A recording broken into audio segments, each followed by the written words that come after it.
The live TV, सच सबसे आगे। नमस्कार, आप देख रहे हैं द लाइव टीवी और मैं हूं आपके साथ मुनमुन रहमान। हमास इजराइल जंग के बीच मिडिल ईस्ट के दूसरे देशों में भी तनाव लगातार बढ़ता जा रहा है। हम बात कर रहे हैं यमन और यूएई की। आपको बता दें कि यमन के हूतियों ने लाल सागर में अमेरिका और इजराइल का जीना मुश्किल कर रखा है। आपको बता दें कि यमन पहले ही कह चुका है कि लाल सागर में कोई भी जहाज आना जाना चाहता है तो उसे ये घोषणा करनी होगी कि उसका इजराइल के साथ कोई संबंध नहीं है। और अगर ऐसा हुआ तो क्या हाल होगा वो हम समझ सकते हैं कि जो पिछले जहाजों का हाल हुआ है, जो पिछले दिनों यमन ने इजरायली जहाजों और तमाम जहाजों पर जो कार्रवाई की है, जो हमले किए हैं, वैसा ही कुछ उनके साथ भी होगा। लेकिन इसी बीच यूएई को चेतावनी दी जा रही है यमन के हूतियों की तरफ से। क्या चेतावनी है आपको बताते हैं। दरअसल यहाँ पर हूतियों ने चेतावनी दी है कि अगर यूएई ने भाड़े के सैनिक बुलाकर गैर इजरायली जहाजों पर हमला किया और दोष हम पर मढ़ा तो इसकी अच्छी खासी कीमत जो है वो यूएई को चुकानी पड़ेगी। और इसी के साथ यमन के जो हूती हैं वो यूएई पर हमला करने से भी पीछे नहीं हटेंगे। यहां पर कहा जा रहा है कि यूएई गैर इजरायली जहाजों पर हमला करने के लिए कुछ भाड़े के सैनिक काम पर रख रहा है और ये हमला करके वो जो दोष है वो यमन के हूतियों पर मढ़ देगा, यानी कि उनका नाम लगा देगा, जिससे तनाव और भी पैदा होगा। लेकिन यहां पर हूतियों ने साफ साफ चेतावनी दे दी है कि अगर ऐसा हुआ तो वो हमारे हमलों से बच नहीं पाएगा, यूएई हमारे हमलों से बच नहीं पाएगा। यानी कि यहां हम देख रहे हैं कि यूएई और यमन के बीच जो है वो तनाव लगातार बढ़ता जा रहा है।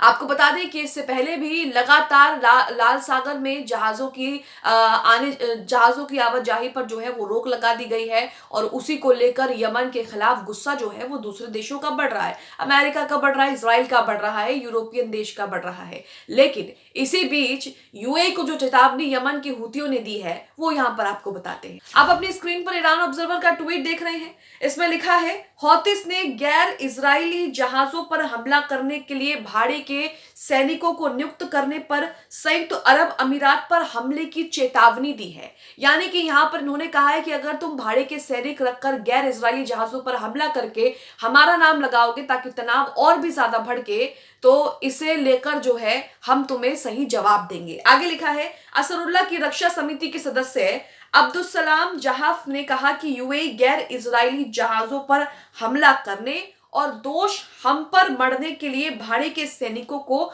काम पर रख रहा है। ये हूतियों ने यूएई को लेकर दावा किया है। यदि यूएई ऐसा करता है, यदि संयुक्त अरब अमीरात ऐसा करता है तो वो हमारे हमलों से बच नहीं पाएगा। यहां हम देख रहे हैं कि हूतियों ने साफ साफ यूएई को चेतावनी दे दी है कि अगर उसने ऐसा वैसा कुछ भी करने की कोशिश की तो वो उसके हमलों से बच नहीं पाएगा।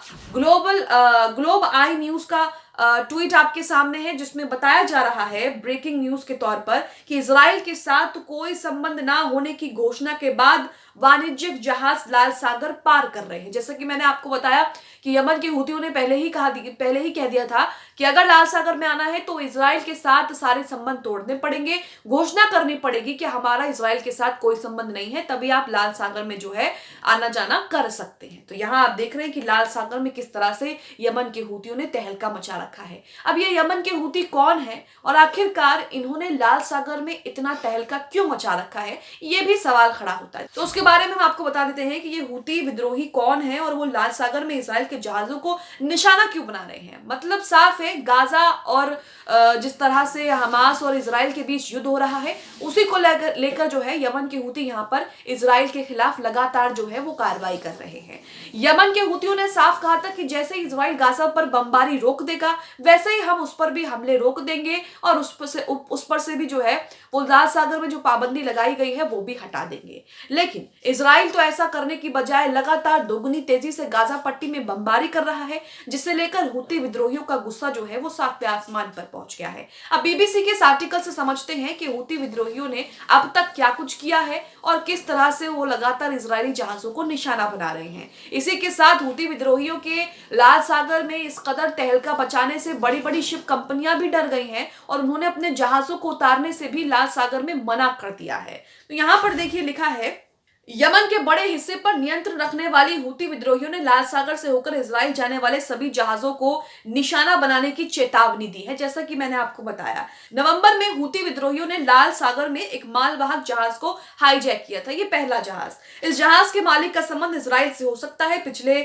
2 महीनों में हूती विद्रोहियों ने यहां रॉकेट और ड्रोन से कई व्यापारी जहाजों को निशाना बनाया। हमास के हमले के बाद 7 अक्टूबर को गाजा पर इजराइल के जवाबी हमले की शुरुआत के बाद से ही हूती विद्रोहियों ने इजराइल की ओर मिसाइल और ड्रोन छोड़े हैं। अमेरिका का कहना है कि लाल सागर में मौजूद उसके युद्धपोतों ने इनमें से कुछ मिसाइलों और ड्रोन को मार गिराया था, जबकि कुछ लाल सागर में मिस्र की समुद्री सीमा में गिर गए। फिर नवंबर 2023 में हूती विद्रोहियों ने लाल सागर में एक कार्गो शिप अपने कब्जे में ले ली। ये कार्गो शिप जब अपने कब्जे में ली थी तो काफी चर्चा में आई थी। उनका कहना था कि ये इजराइल का है और वो इसे यमन के तट पर एक जगह ले गए थे। फिर इजराइल का कहना था कि ना तो ये जहाज इजराइल का है और ना ही इसके क्रू का कोई सदस्य इजरायली था, लेकिन कई ऐसे रिपोर्ट बताती हैं कि जहाज का मालिक एक इजरायली नागरिक हो सकता है।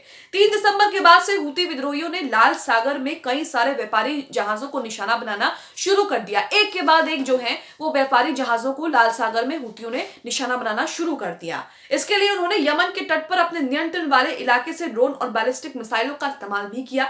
अमेरिका, ब्रिटेन और फ्रांसीसी युद्धपोतों ने हवा से मार करने वाले ऐसे कई हथियारों को मार भी गिराया। फिर भी बहुत से जहाज उनकी चपेट में आ गए। तो यहाँ पर आप देख रहे हैं कि कब से मामला शुरू हुआ और उसके बाद किस तरह से लगातार मामला जो है वो बढ़ता गया।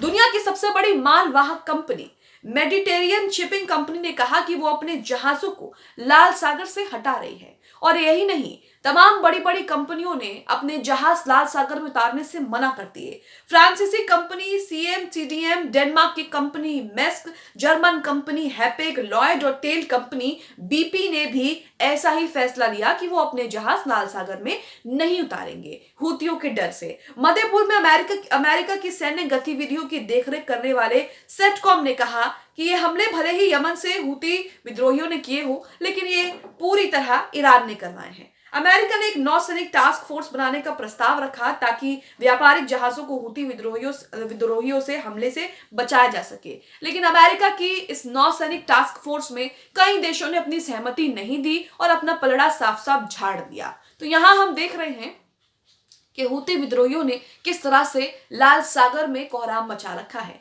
और ये कोहराम इजराइल पर कहर बनकर टूट रहा है। साथ ही साथ अमेरिका भी इसकी चपेट में है, क्योंकि अमेरिका शुरू से ही इजराइल का साथ दे रहा है, इजराइल का समर्थन कर रहा है। तो यहां हम देख रहे हैं कि किस तरह से हमास इजराइल जंग का असर बाकी मिडिल ईस्ट के दूसरे देशों में, दूसरे क्षेत्रों पर भी पड़ रहा है, जिससे तनाव लगातार पैदा हो रहा है। यही वजह है कि यमन और UAE अब आमने सामने दिख रहे हैं। यमन के हूती और UAE आमने सामने आ गए हैं और यमन के हूतियों ने UAE को साफ साफ चेतावनी दे दी है कि अगर उसने भाड़े के सैनिक काम पर रखकर गैर इजरायली जहाजों को निशाना बनाकर दोष उस पर मढ़ने की कोशिश की तो वो यमन के हमले से जो है, UAE यमन के हमले से जो है वो बच नहीं पाएगा। आप इस खबर को लेकर क्या सोचते हैं? यमन ने जिस तरह से UAE को चेतावनी दी है, साथ ही दावा किया है कि UAE कुछ भाड़े के सैनिक काम पर रख करके गैर इजरायली जहाजों को निशाना बनाकर जो दोष है वो यमन पर मढ़ना चाहता है, हूतियों पर मढ़ना चाहता है। आप इसे लेकर क्या सोचते हैं? कमेंट बॉक्स में